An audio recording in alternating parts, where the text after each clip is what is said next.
We do know is that the very last words spoken from the cockpit were "Good night, Malaysian 370. It was previously reported as "All right, good night."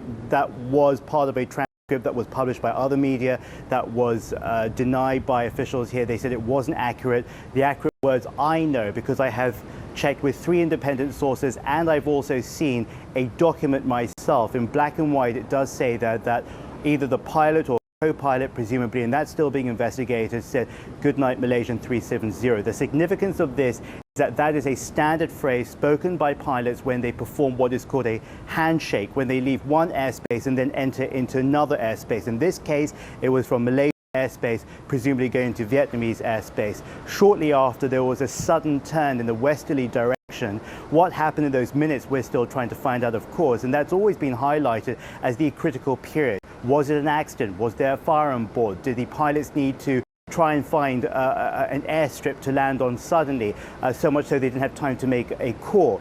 We don't know that, but what we do know is that these are the correct words. We do know that voice analysis shows that the voice that spoke those words at the time was also not under any obvious signs of duress or pressure. What this indicates and what this lessens the probability of is the criminal involvement of either the pilot or co-pilot, that this was completely standard, and that last point of contact, personal contact by voice, everything was normal. What it also proves, of course, is that the Malaysians had promised accuracy, they had promised to go back, they had promised that if they found that they made any mistakes in the last 3 weeks, they wouldn't be afraid to correct those mistakes now.